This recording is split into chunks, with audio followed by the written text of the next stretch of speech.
Bien, aquí de vuelta con el matutino del país. Gracias por continuar con esta conexión que desde hace unos buenos minutos se produjo entre ustedes en sus respectivos hogares y esta propuesta alternativa que es el matutino del país por el Canal 6, el Canal del Sol, por Bebeto TV en el 75 de Altiz y en el 108 de Claro y por el 653 y el 644 en la cajita de Amazon para los dominicanos que residen en la ciudad de Nueva York y en cualquier otro lugar del mundo.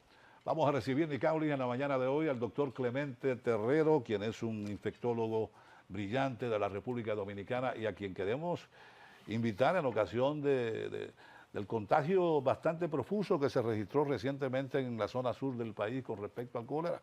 Pero siempre hay que hablar de todas las infecciones que afectan a nuestra niñez y a muchos de los adultos también. Y de la irresponsabilidad, bienvenido doctor, de muchos que aún te estornudan encima Sí. con el histórico de la pandemia y con todo lo que hay por ahí. Buenos Que también días. está haciendo presencia el COVID todavía. Claro. ¿Cómo está, doctor? Muy bien, gracias a ustedes por invitarme a su programa.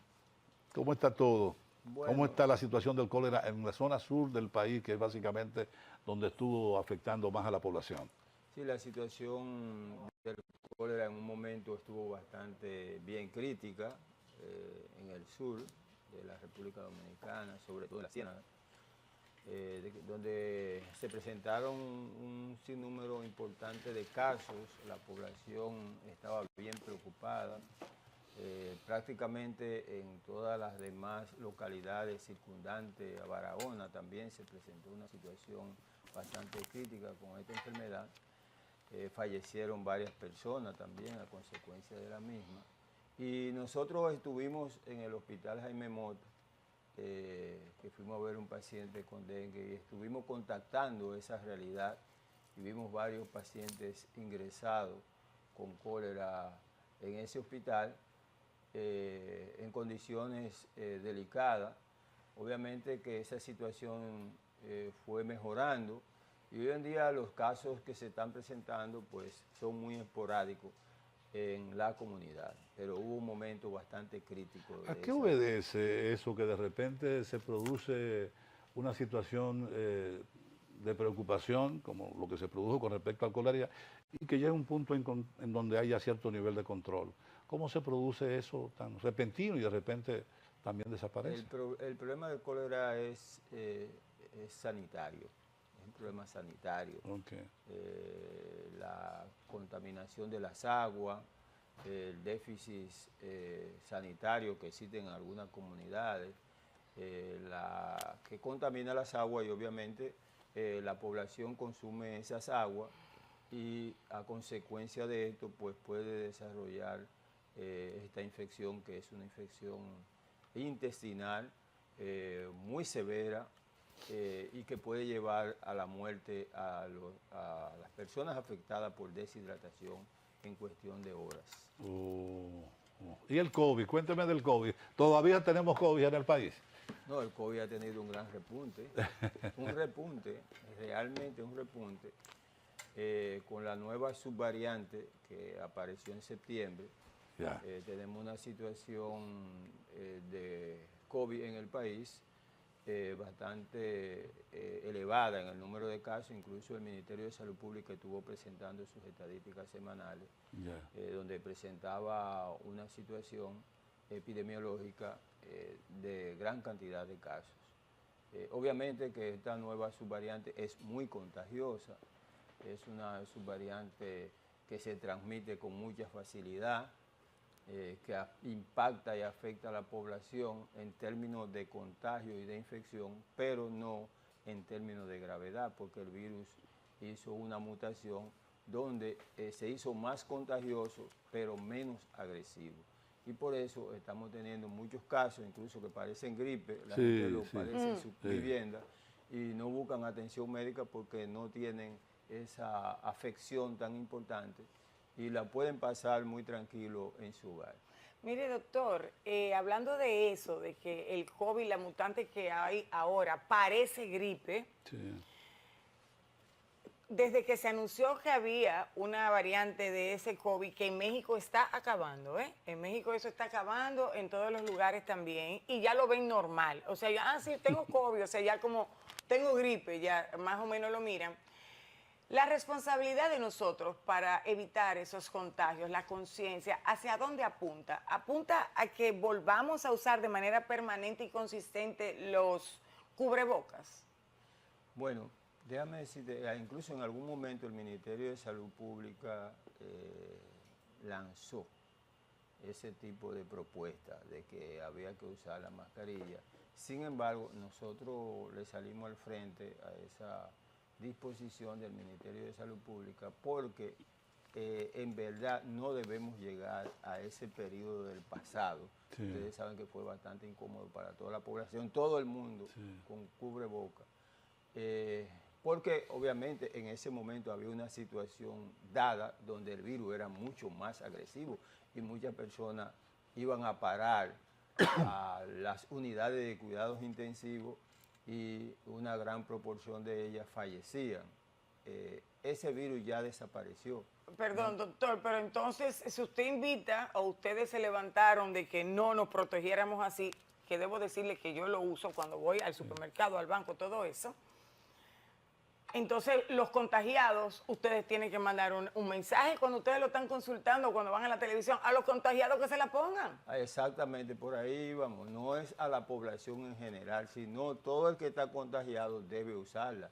Las personas que tienen algún factor de riesgo, que no es que el virus no lo pueda llevar a un estado de gravedad, a un internamiento y una unidad de cuidado intensivo, porque lo puede hacer. Incluso recientemente, hace una semana, tenía un paciente en esas condiciones, porque tenía una condición de base. Esas personas tienen también que usar mascarilla y obviamente si usted va a asistir a actividades masivas, pues debiera usarlo, porque el riesgo de contagio en esa actividad masiva es mayor. Y obviamente usted no sabe si interiormente tiene un factor de riesgo, porque eso muchas veces no se ve. ¿Qué es un factor de riesgo, doctor? Por ejemplo, un factor de riesgo es ser diabético, okay, ser hipertenso. Es un factor de riesgo. Tener algún grado de inmunosupresión que uno no sabe, porque uno no sabe realmente. Todavía uno se estudia mucho y no sabe qué tipo de o si tiene algún grado de inmunosupresión. Un paciente, una persona que es asmática, un fumador, uno que sufre una enfermedad pulmonar crónica, un paciente, bueno, ya con insuficiencia renal y algún otro factor que lo pueda entonces llevar a un estado de gravedad. Si está tomando algún medicamento, inmunosupresor, medicamento para cáncer o está tomando algún esteroide, que también lo puede llevar a un... Y que a veces desconoce, porque una gran parte de la población no sabe que está afectado por una condición previa, como la diabetes o como cualquier otra afección, a veces de importancia. O sea que es bueno ser cauto. Lo que pasa es que también al mismo proceso gripal confundirse, o mejor dicho, al mismo tiempo en que el COVID generalmente está fluyendo como un proceso gripal convencional, al que todos estamos acostumbrados, la gente puede contagiar a los demás sin proponérselo, sin conciencia de que lo está contagiando porque no sabían ni tenían conocimiento de que tenga COVID. Un proceso gripal y como tal, por lo menos debe ser lo suficientemente responsable como para no estornudar frente a los demás sin tomar algún tipo de precaución o no acercarse mucho a los otros. La situación que nosotros estamos viviendo, bueno, que aunque ya está menos intensa, estuvo bastante afectando mucho a Europa, a España. En España incluso ellos denominaron el brote de virus respiratorio, que en ese momento era mayormente producido por 3 virus diferentes. Lo llamaron tripledemia, o sea, una epidemia producida por 3 virus diferentes. Que era el virus del COVID, el virus sincitial respiratorio y el virus de la influenza. Esos mismos virus nos afectaron a nosotros durante el curso de la epidemia de dengue, entre septiembre, octubre y noviembre y diciembre del año pasado, y todavía están produciendo una importante cantidad de casos. Entonces, que nosotros, en vez de tener triple endemia, tenemos 4. Epa, ¿Cuál es la cuarta? ¿La cólera? No, teníamos el dengue, dengue. que aunque no era un virus respiratorio, pero sí estaba en etapa epidémica en la República Dominicana. Y el dengue aún sigue tan agresivo como hace unos días, porque precisamente la semana pasada aquí nos solidarizamos con la muerte del hijo de Macho Macho, un gran amigo de la radio en Santiago, comunicador, colega, que murió de dengue con 16 o 17 Sí, un años. O sea, me jovencito, llamó un la adolescente. atención. Y una niña creo que también se dio a conocer ese caso, que también murió de dengue. O sea, qué tan agresivo está, qué tan activo debemos estar en Bueno, el la cuidado misma semana de pasada que los usted estaba mosquitos. programado para venir aquí, la semana pasada, específicamente en Santiago, el fin de semana, murió un adolescente y un adulto del dengue. Sí, efectivamente, lo que ¿Qué pasa... recomendación da usted? Lo primero es que tenemos que tener en cuenta que la epidemia todavía no ha terminado de dengue. O sea, ella comenzó en septiembre, octubre, noviembre, diciembre, enero y febrero. Las epidemias de dengue generalmente duran 6, 7 y hasta 8 meses.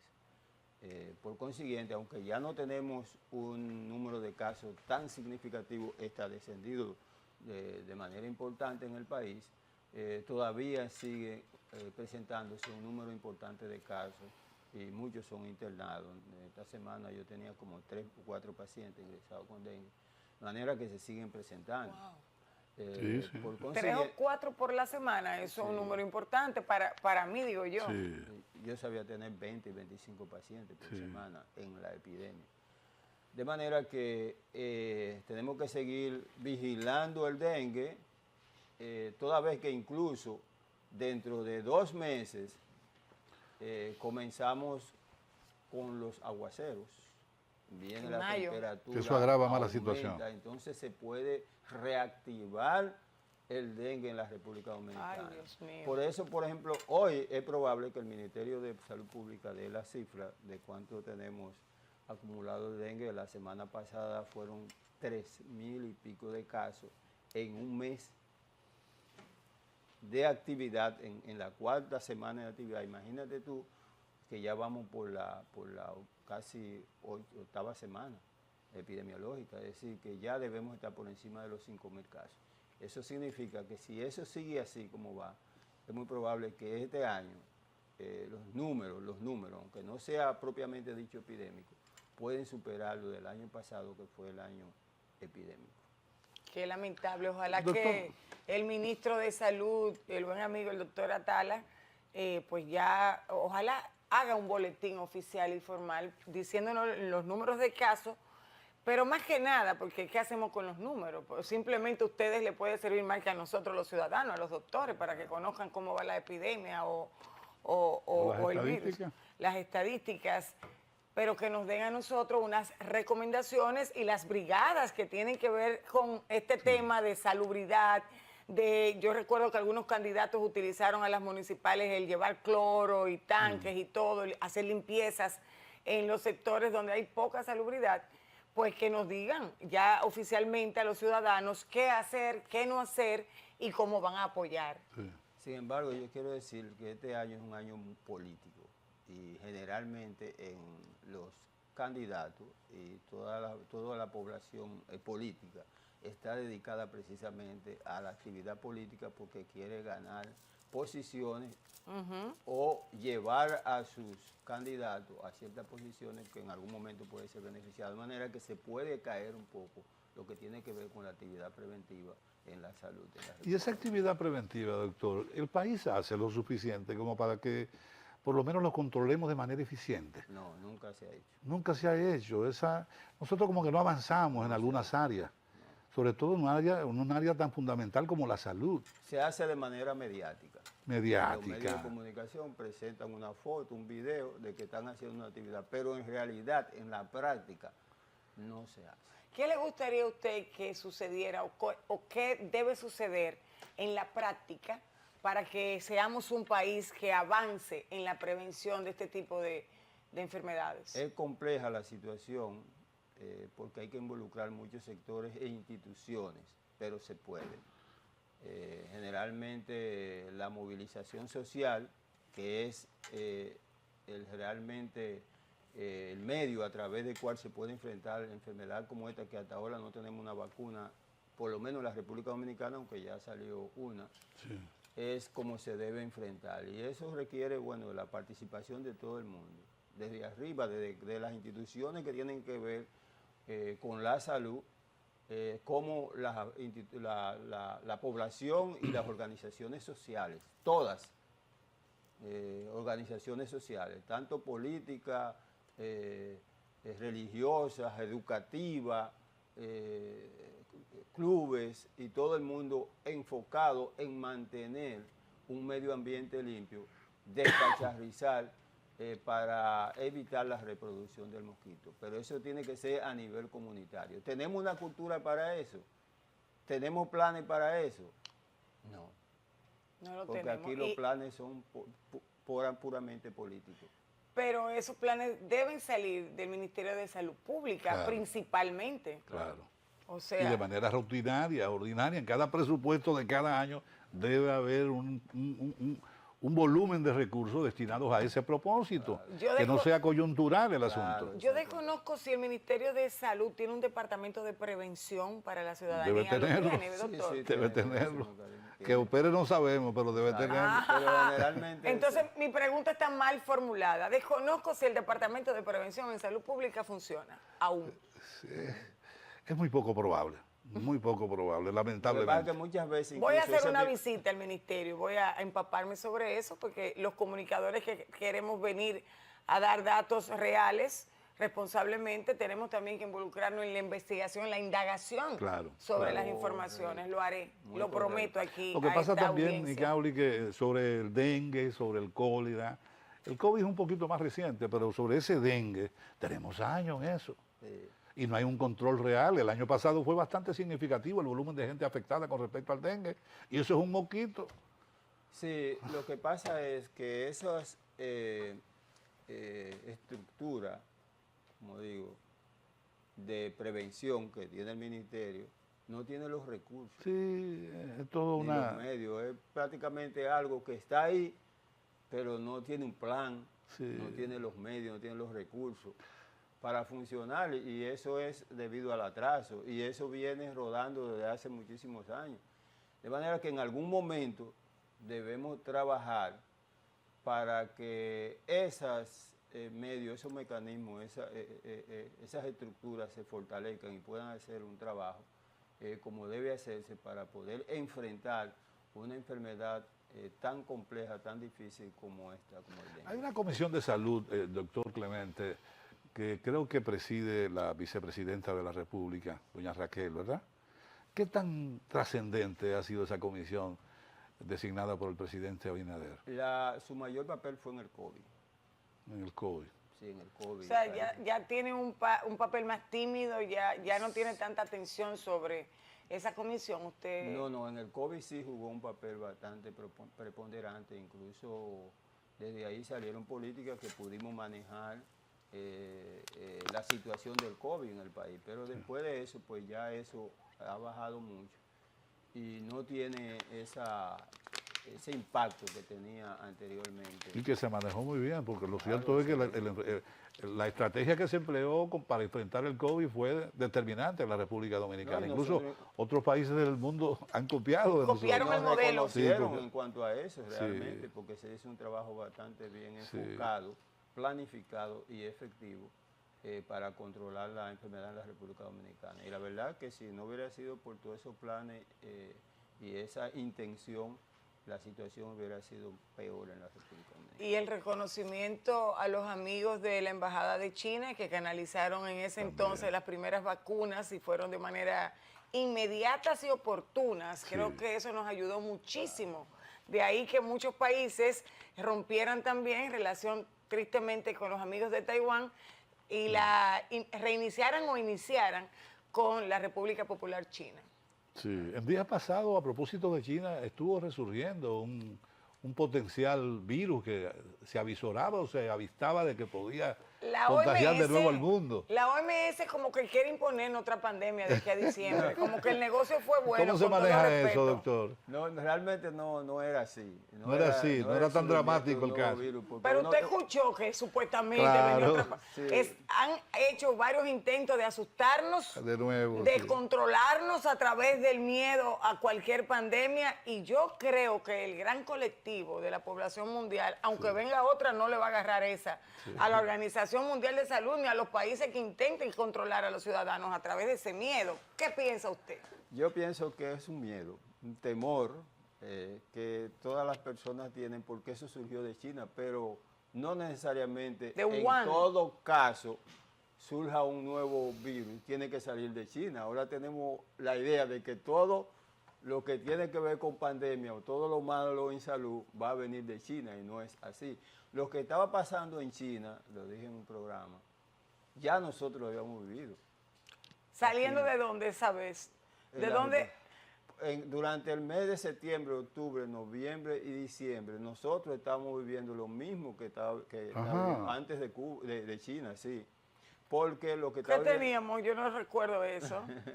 Lo que estaba viviendo China era un brote de infección respiratoria, e incluso posterior a nosotros, ya nosotros hemos vivido, por el virus de la influenza. Pero no con esa dimensión, doctor, porque lo que ocurrió en una gran parte del mundo fue dramático. No, igual. Lo que pasa es que nosotros somos un país pequeño y lo nuestro no sale, no tiene tanta connotación, pero lo mismo que está viviendo China.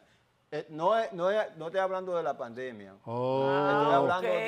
Estoy hablando del año pasado, o sea, de lo que la gente temía que podía ser una nueva pandemia. No, era un brote de infección respiratoria, de virus respiratoria que tenía China, que ya nosotros lo habíamos vivido. Entonces, lo que quiero es que la gente, o que las personas entiendan que puede venir otra pandemia, pero no necesariamente tiene que ser de China, puede ser de Estados Unidos, puede ser de Francia, puede ser de Europa, de España. Pero el mundo debe estar en mejores condiciones en este momento que cuando surgió el COVID.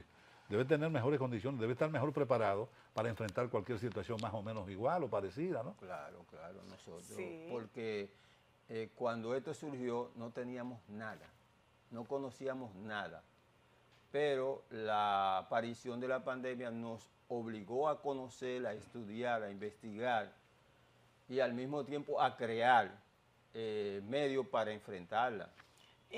Ahí vinieron los anticuerpos monoclonales, vinieron la elaboración de antivirales, ¿verdad? Y otros medios para enfrentar la pandemia. Y por eso no se produjeron tantos fallecidos. Doctor, y con todo respeto a los laboratorios médicos y a la medicina, decía yo ayer en mi casa que gracias a la pandemia descubrimos dos elementos naturales que nunca habíamos respetado, que es el vinagre blanco y el bicarbonato. Sí, o sea, dijimos, wow, pero estos son dos joyas. Entonces, la población, voy y coincido con usted, también está preparada en los cuidados y la higiene, la sobrehigiene que hay que tener de lavarse siempre las manos. O sea, implementamos una cultura y una conducta distinta a partir del COVID. Así que hasta para eso estamos listos, la población mundial. Exactamente, sí.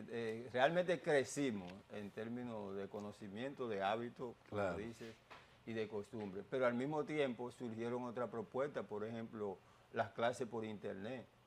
Lo digital. Lo digital, oye, ya el mundo está adaptado a lo digital. Ciertamente, ciertamente. Inclusive el Ministerio de Trabajo de la República Dominicana, a través de su ministro, el buen amigo de Camps, pues también ya lo puso de manera oficial dentro del Código de Trabajo del país y está dando resultados, ¿no? Porque debido a todo lo que conlleva a que una persona salga de su casa para elaborar un trabajo, pues estamos justamente adaptándonos a todos esos cambios y las transformaciones que nos dejó esa pandemia. La clase médica, desde su accionar humano, ustedes como doctores, como médicos, ¿están listos para actuar diferente en caso de que se presente algo similar? Sí, antes de contestarles sobre eso, voy a ir a lo que estaba hablando anteriormente. Hasta las universidades están descongestionadas. Ya no es como antes. Usted iba a la Universidad Autónoma de Santo Domingo y era todo el mundo apiñado allá adentro. Ya usted ve que no hay esa masiva asistencia de estudiantes porque ya tenemos clases virtuales. No, y mucha gente está trabajando vía online. Incluso online. hay familiares Eso ha sido nuestros. algo realmente que el mundo debe aprovechar. Incluso hubo, de hecho, uno de mis hijos en Estados Unidos trabajaba en una empresa que eliminó el establecimiento como negocio principal, como domicilio social, y decidieron a cada quien dotarlos de computadora y desde sus respectivos hogares, hace ya, bueno, en ese entonces, ¿no? Pero disolvieron la empresa física como tal. Pero hasta... Y hay muchísima gente que lo está haciendo en esa porque abaratan los costos, por supuesto. Claro, claro. Hasta Apple lo hizo, y ya cuando Apple dijo tienen que volver a las oficinas, hubo mucha diserción. Sí. Porque ya los jóvenes y los creativos se dieron cuenta que podían trabajar desde su propio espacio y o habían montado sus espacios laborales dentro de la casa, que es lo que hemos hecho mucho aquí también. Sí, aquí sí. Yo vengo aquí, pero tengo mi estudio también, en mi oficina y en mi casa. O sea, hay una nueva manera de vivir, y eso fue fruto de gracias esa a la situación. pandemia, fruto a esa pandemia. Bueno, con relación a la pregunta, los médicos realmente avanzamos mucho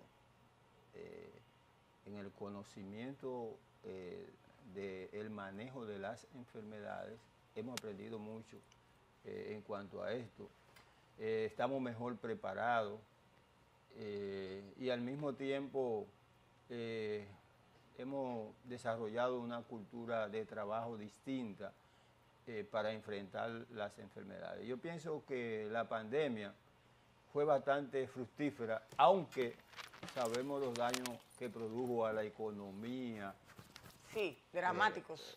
Tanto individual como de los países y de las empresas, ¿verdad? Y obviamente afectó muchísimo a las actividades deportivas, la recreación y todo eso. Sin embargo, dejó un legado muy importante al mundo que debemos utilizar a favor de la humanidad. Por ejemplo, algo bastante creativo fue la elaboración de las vacunas. Ustedes saben que en el pasado para elaborar una vacuna se cogían 10 y 15 años. Sí. Y esa vacuna nueva, elaborada con tecnología moderna, se hizo rápido. Doctor, hablando de las vacunas, hemos tenido, y discúlpenme que nos vamos a hacer un poquito de la pandemia para hablar justamente de consecuencias posibles de esa vacuna. En el país hemos visto en los últimos tiempos, más de un año, pero en los últimos meses, más que nada, una pandemia ahora de muertes súbitas o ataques cardíacos en jóvenes inclusive, que no era visto antes, y muchos se la han atribuido a la vacuna. ¿Qué usted cree sobre eso? Sí, eso... ¿Podemos atribuirle una parte de estos ataques cardíacos y muertes súbitas a la vacuna? No, no creo. No creo. Realmente las vacunas tienen su indicación, tienen su ventaja, y hasta ahora no se ha demostrado ninguna asociación con los infartos. Obviamente los infartos en estos tiempos se deben a múltiples razones. O sea, una que tiene que ver con la alimentación, la obesidad, el aumento de peso, la agitación que tenemos. O sea, ya hoy, si antes trabajábamos a una velocidad de 50, por decirlo, ahora vamos a 150, es decir, tenemos mucho más agitación, tenemos más preocupación, tenemos más problemas sociales.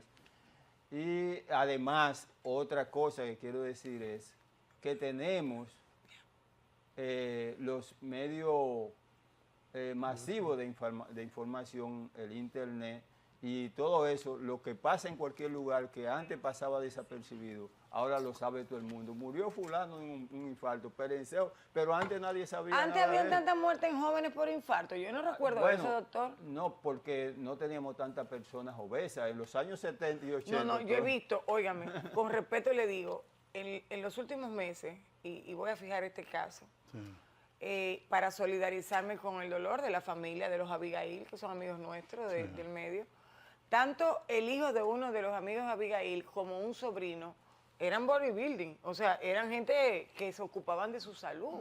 Y eso me llamó la atención. Digo, bueno, pero ya ni los ejercicios previenen para eso. No, es que a veces tienen enfermedades de base. Sí, Puede ser sí. hipertenso. Por ejemplo, Tan le voy jóvenes. a poner Sí, le voy a poner un ejemplo. Un joven puede ser Le hipertenso. puede ser incluso diabético, por y puede ignorancia ser- le voy a médica. y puede poner ser le voy a diabético. poner un ejemplo. Claro. Yo fui Ajá. hace 2 semanas a mi casa, Barahona. Y entonces estamos tomando la presión a la mamá mía, a mi madre, porque ella es hipertensa y nosotros la tenemos controlada. Y está el hermano mío ahí cerca de mí y me dice uno de otro, este no se quiere tomar la presión, tómate la presión. Y él se resiste. Entonces yo fui, como yo soy el mayor y el que tiene autoridad, busqué el aparato de presión arterial y se la tomé. ¿Usted sabe cuánto tenía? 220, Uy. 120. Casi en una crisis hipertensiva. Exactamente. Una persona joven. Sí. Entonces, claro, y él se resistía a tomar el medicamento. Y yo, si no te tomas el medicamento, te va a dar una hemorragia cerebral, te va a dar un infarto y te vas a morir. Wow, doctor. Así es decir, es. que mucha Puede ser gente el anda en calor. la calle caminando y no sabe que es Sí, hipertenso. sí, sí. Pero puede ser el calor, las temperaturas No, tan es que- altas. Hay es que la muchísimos persona va factores. La ingesta desarrollando- la ingesta de mucha basura, digamos Claro, decirlo así. la para- basura que se come ahora no es lo mismo que antes. Exacto. Y La unos comida estimulantes rápida. que Sí, la hay, y unos comida estimulantes que hay justamente en la Claro, gente joven, estimulante.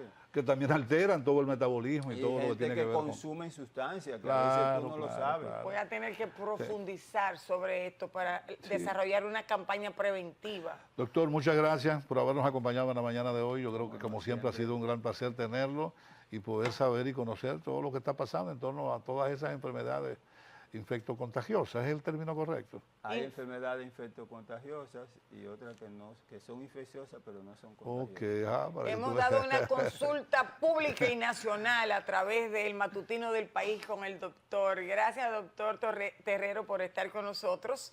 Nosotros vamos a una pausa. Así es. Hacemos una pequeña pausa. Muchas gracias, doctor, de nuevo. Gracias. Hacemos una pequeña pausa. Venimos con el informe climatológico, Albert, y entonces bajamos con nuestra siguiente invitada.